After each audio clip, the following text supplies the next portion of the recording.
Olá, pessoal, sejam bem-vindos ao nosso canal Família, Sexo e Espiritualidade. Meu nome é Evandro Cunha e nós, nesse momento, iremos entrar num assunto muito interessante, baseado em nosso livro Teossexualidade para Casais, né? Eu sou especialista em psicanálise, neurociência, neurolinguística e também em pedagogia, né? E somos também terapeuta familiar, né? Para aqueles que ainda não assistiram o nosso vídeo introdutório. Bem, pessoal, hoje nós vamos falar aqui de um capítulo, né, do nosso livro, fazendo spoiler, né, pelo próprio autor, porque esse livro já está sendo aí, está prestes a ser editado, né? Creio que daqui a alguns meses já estará à disposição. Mas o nosso objetivo não é apenas comercial, mas, acima de tudo, abençoar pessoas, né, os casais, com essas informações. Porque pode ser que você tenha dinheiro para comprar, pode ser que não tenha, né, e não é por isso que você vai deixar de receber a informação necessária, tá certo? É verdade que, às vezes, a gente coloca até mais coisas aqui na nossa fala do que está no livro, mas tem coisas no livro que também não dá para a gente falar aqui, devido à questão de tempo. Tá certo? Então, vamos aqui abrir só uma janela mesmo, né? Deixa eu fazer aqui. Pronto, pessoal. Pronto. Aqui o capítulo 2 fala sobre por trás das cortinas, fazendo sexo na presença de Deus. Nós temos falado aqui que o tema de sexualidade na Bíblia é um tema tratado com muita naturalidade, com muita transparência e muitas vezes até de forma escandalosa, né, para a nossa mentalidade ocidental, moralista, né, herdeira de uma tradição católica, né, e de um mundo protestante vitoriano. E isso às vezes atrapalha até mesmo a nossa compreensão do tema e como também a prática do tema, né? Por que esse tema? Porque na antiguidade, pessoal, o sexo não era apenas um ato, né, entre corpos, mas envolvia muito mais que isso, tanto as questões espirituais como também as questões sociais, econômicas e também políticas, né? Por mais incrível que pareça. Deixa eu mostrar para vocês aqui algumas informações, né? Por exemplo, né? Em Israel, né? Em Israel, quando você casava, né? Quando você se casava, no dia da lua de mel, entrava no quarto do casal, veja que coisa assim um tanto absurda para a nossa mentalidade, né? Geralmente o quarto, né, estava preparado ali, a cama não era essa cama como nós conhecemos, geralmente era uma coisa mais baixa, né, mais perto do chão, e geralmente tinham lençóis brancos, né? Ali o branco era muito presente nessa ocasião, era até mesmo um requisito, né? E por quê? Porque quando o casal tivesse a relação, né, era necessário que aquele lençol ficasse marcado pelo sangue da noiva, né? E aquele sangue ali era um documento legal, né, da relação familiar, das famílias que estavam ali se unindo através daquele enlace matrimonial. Então, mas o curioso é que no quarto entrava também representantes das duas famílias, né? Geralmente eram né? Os pais da garota e os pais do noivo, né? E assistiam por trás de uma cortina muito fina a primeira relação do casal, né? Eu fico imaginando, não sei nem se eu conseguiria fazer uma coisa como essa, né? Então eu teria muita dificuldade, né? Mas eu acho que é a questão cultural que as pessoas não tinham problema com isso, né? E ali, como eu falei, aquele documento, depois que se consumava o ato, né, o pai, os pais da menina levavam perante os convidados e ali se cantava aquela coisa toda, né? E se celebrava aquele documento, pessoal. Isso aí é um documento. Isso está lá, essa questão documental, você encontra em Deuteronômio 22:17. Entendeu? Agora, qual é o problema nisso aqui? O problema é que nós sabemos hoje, né, e aqui tem um documento que até um vídeo que eu coloquei, aqui uma menção, nós sabemos hoje que tem mulheres que têm um ímã elástico, né? Ou seja, que elas às vezes não rompe na primeira relação e às vezes mesmo depois de outras relações, né? Tem mulheres que só rompem o ímã na hora que vai ter o parto, né? Então, o que acontecia com essas mulheres, a gente não sabe, né?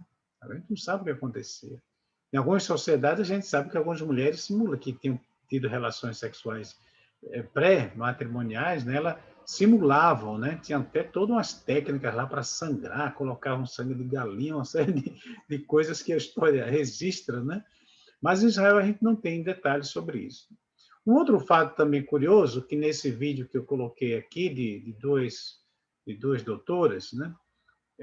Falando sobre que algumas mulheres, mesmo tendo relações sexuais com frequência, elas mantinham, a pesquisa feita por essas médicas, elas mantinham uma fisiologia como se fosse virgem.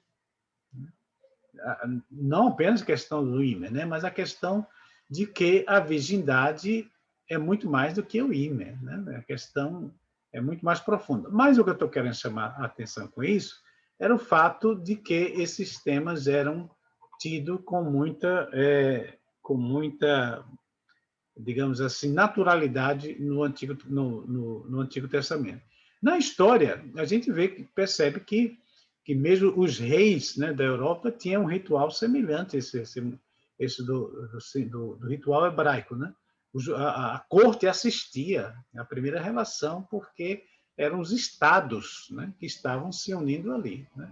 O caso mais curioso foi o caso do rei da França, né, Luís XVI, e a rainha Maria Antonieta, né, porque ele tinha problema com fimose e passou muito tempo, né? Ele passou muito tempo para ter a relação sexual. Ele não conseguia, né? Depois os médicos descobriram e aí o casal teve a relação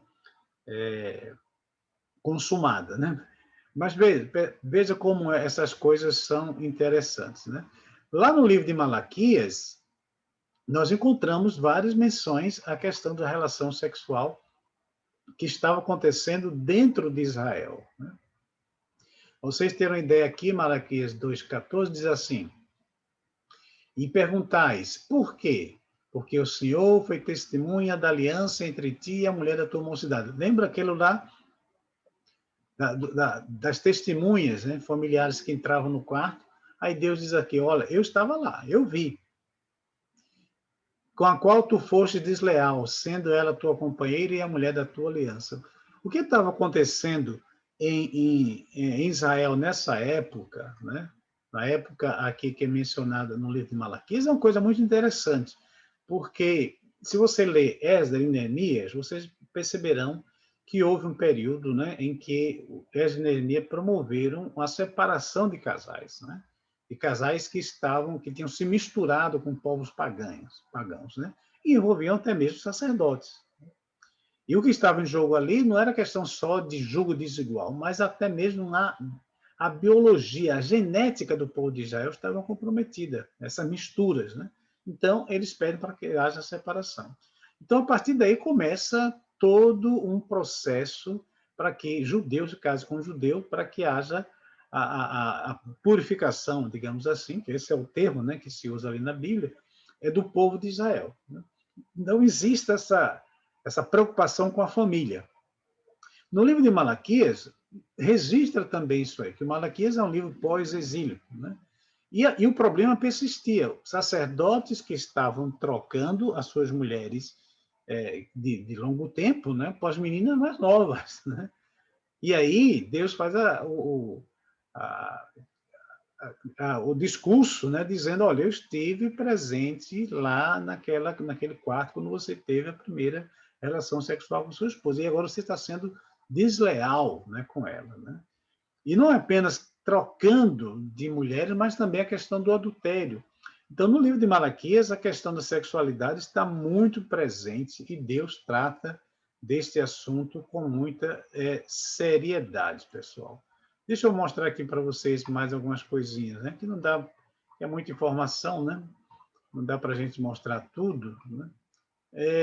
Mas mostra como, naquela época, as coisas estavam andando. Ou seja, em outras palavras, só poderia haver reavivamento se houvesse uma reestruturação da família. E quando se fala da reestruturação, uma reconsagração do ato sexual no povo de Deus. Pessoal, quando eu leio essas coisas, eu fico fascinado, né? Porque hoje a gente busca muito a questão do reavivamento, né? Das reformas espirituais na nossa vida, e a gente esquece de que a sexualidade deve entrar nesse plano de reavivamento e de reforma também na nossa vida, né? Todos nós temos dificuldades, com o passar dos anos, né? 20, 30 anos, 40 anos, não é fácil manter a chama da paixão e principalmente a chama do desejo sexual, né? Quando eu mostrei o nosso livro, né, sobre como faça seu cônjuge gostar de sexo novamente em 3 semanas, alguém comentou aí no Facebook, né, dizendo, pastor, professor, eu estou casado há muitos anos com minha esposa, tinha muito desejo sexual por ela, hoje a gente vive com 2 amigos, né? E são pessoas jovens, né? Pessoas jovens, com menos de 40 anos, dizendo, hoje vivemos como 2 amigos. Queridos, amizades à parte, né? Casamento é lugar para espaço de amizade, mas é também para o sexo, para o prazer, né? Que Deus colocou para ser desfrutado no matrimônio.